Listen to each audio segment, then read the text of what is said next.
The Yankees just won a series against Houston. They scored 20 runs in the first two games, and they looked dominant. But that's not what this series was really about. Because if you look closer, the series told us something much more important.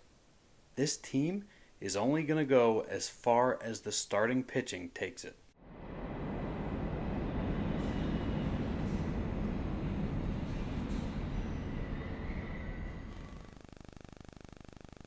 So looking at the series snapshot, Game 1, we win 12-4. Will Warren pitched well. He went 6 innings, 7 hits, 2 earned runs, 1 walk, and 6 strikeouts. Cruz was a little shaky in his 1 inning, gave up 3 hits, 2 earned runs on 2 solo home runs. And then we had 4 home runs from the Yankees, from McMahon, Jazz, Rice, and Caballero. 8 of the 13 hits came from the bottom 4 in the lineup, which the bottom of the lineup has been slowly trending upwards, and that seemed to continue here. The one blip on this game was Stanton ended up leaving the game with an injury to his leg. At this point, it seems like it's just inevitable. It's when, not if. Game 2, we end up winning 8-3. Ryan Weathers went 5.1, 6 hits, 2 earned runs, no walks, and only 4 strikeouts. Good news, Cruz came back in this game, got 2 outs, 1 walk, 2 strikeouts, and after giving up 2 home runs the day before, this is exactly what you want in a bounce-back visit. Grisham, Caballero, Wells all hit solo home runs, including Wells' second home run in the 7th inning, which broke the 2-2 tie to give us a 3-2 lead, and we never looked back. Once again, bottom of the lineup between Wells, McMahon, and Caballero had 7 of the 12 hits for the Yankees. So again, bottom of the lineup, trending up. Then we had Game 3, where the Yankees end up falling short and losing 7-4. Heel had a rough outing, only went 4 innings, 5 hits, 6 earned runs on 3 walks, and 0 strikeouts. He's looked pretty consistent, but consistently not great. And unfortunately for him, he did end up getting sent down to AAA right after the game, which is necessary. He's got some things to work on. He's got to work on that control. He's got to work on trying to get that velocity up, which has been down. If they can fix that somehow, I could see him being a key piece in the bullpen, but he's got to be able to get that velocity back up. So I'm hoping that if he knows he's only throwing 1 inning, he can actually let it rip and get that velocity back up to where it was when, he was Rookie of the Year.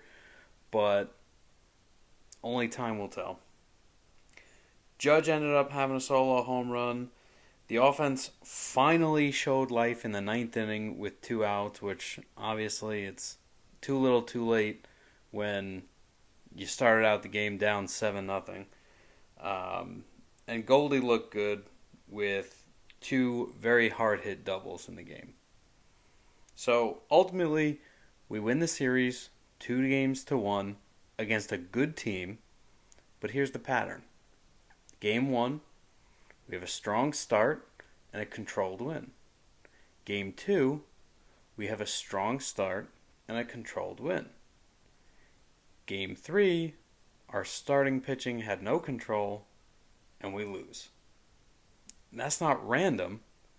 That is the identity of this team now. So what held in this series? Well, number 1 is the offensive ceiling. 20 runs in the first 2 games. That's real.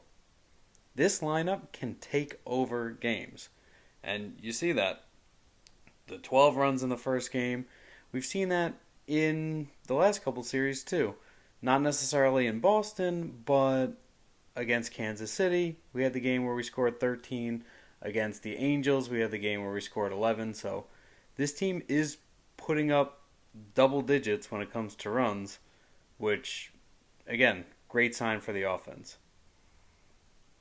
Number 2 is playing ahead. When the Yankees get a lead early, everything changes. The offense relaxes, bullpen settles because they don't have to pitch too many innings. We don't have a reliable enough or a long enough bullpen to pitch that many innings on a consistent basis. And the game speeds up. So the early lead, really, it helps the starting pitcher settle down as well. And when the starting pitcher goes deeper, the bullpen doesn't have to work as hard. And it's a recipe for success. The third thing that held was the starting pitching in games 1 and 2. And our starting pitching has been trending upwards. This is the key. They control the game from the first inning, and everything else follows.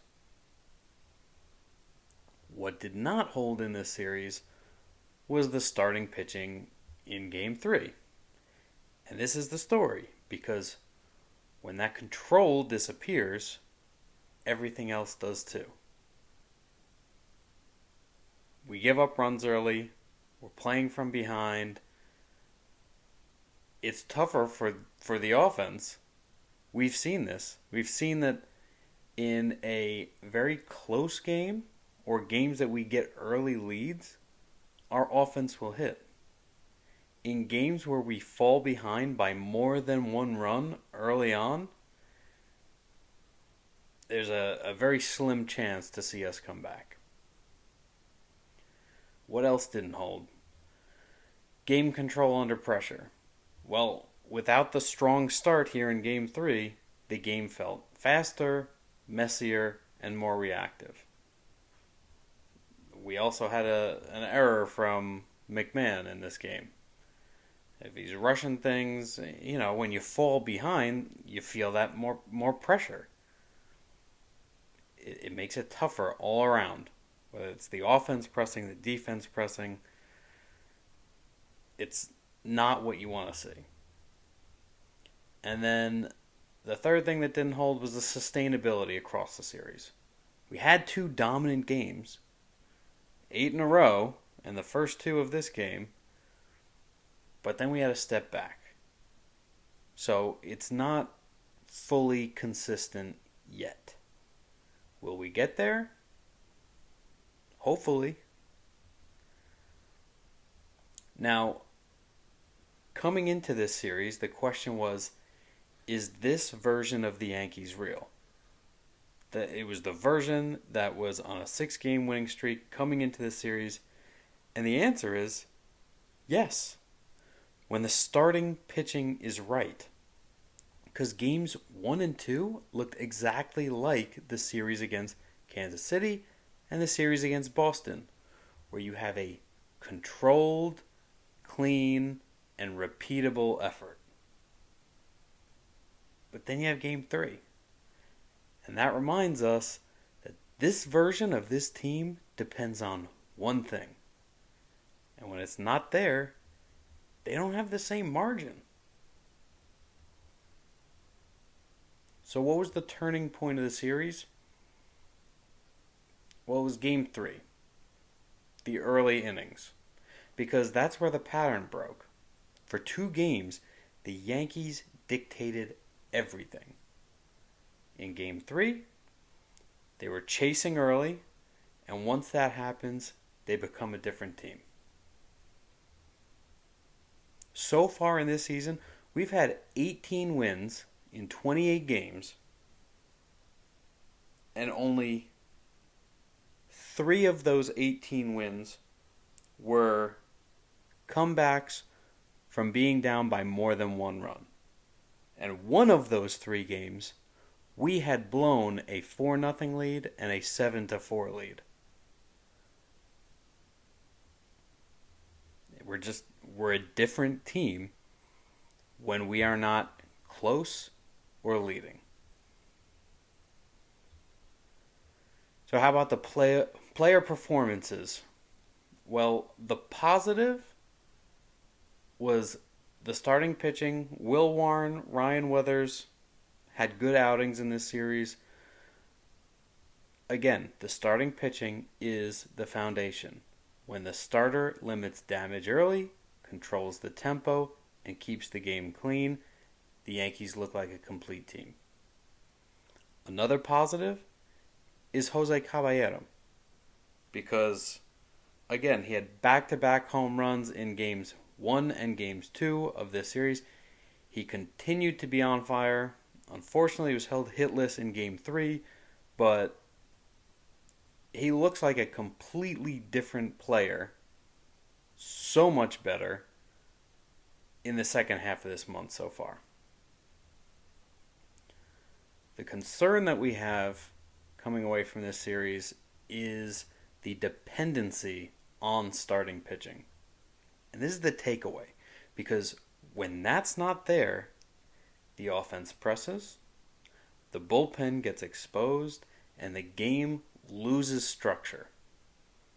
And that's not sustainable at a high level. It's not sustainable against good teams, and it's not sustainable in the playoffs.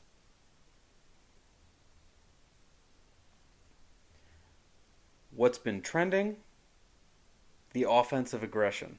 And this part is real. They are attacking more. They are creating pressure. Yeah, they're getting the big home runs, but they're adding runs in other ways as well. The only thing is, their offense and the aggressive offense is most effective when they're playing from ahead. You would love to see them be able to manufacture runs like this when they are playing from behind earlier in the game. Like this past game, they waited until there were 2 outs in the ninth to actually string together some really hard hit balls and a rally to essentially score 3 runs in the ninth inning. But again, too little too late. So, time for the structural check. If we zoom out, what does this series tell us about the build of this team? Well, again, the starting pitching drives everything. You can pretty much tell how the game is going to end by how our starting pitching performed. We also know now that the offensive ceiling is elite. This is now 3 out of the last 4 series we've been able to put up 10 runs or more in at least one game. This team can hit. We know this from last year. It's a very similar team to last year. The ceiling is sky high. We also know that the ability to control games is real. And again, it comes down to the starting pitching. Luis Gil was sent down to AAA, and we're not that far off now from Carlos Rodon and Garrett Cole coming back into this rotation. You add those 2 guys, and the starting pitching is scary. Add that to Fried, add that to Schlittler, who we're going to see in this upcoming series now with Texas. That's a scary rotation. Probably the best in Major League Baseball. So what's not fully aligned? Independence from the starting pitching. Because right now, everything flows from it. That's a strength, but it's also a risk. Because if and when the starting pitcher does not perform, has an off night, it happens, it does not look good for the outcome of that game. And then game-to-game consistency. They still haven't proven that they can hold this identity every night. Weathers, we've seen some up and down performances. Gil, we've seen a lot of down performances, hence why he got sent down. And Will Warren, we've actually seen very good outings from him, but there are times when the defense has let him down and he hasn't been able to recover from that. So, you know, again, Fried and Schlittler, they've had a couple of games where they didn't do so hot, but for the most part, they're the rocks right now. So it'd be nice to see full consistency night to night. So what are the three things we learned from this series? Number one, the team now has a clear identity. They will go as far as the starting pitching takes them. Period. Number two, when the starting pitching is working, they're a complete team. They look controlled, they look efficient, and the Yankees look dangerous. The third thing we learned is when the starting pitching is not on, the flaws come back quickly. And that's the gap that we have right now. Because it's not just in the pitching, in the starting pitching. You see it then in the bullpen. You see it then in the offense pressing. You see it then in the defense making errors, trying to make something happen. So our starting pitching right now is trending up, but it's critical. That is the most important thing to this team right now. So it's trending up, but it's got to stay up. The offense also trending up.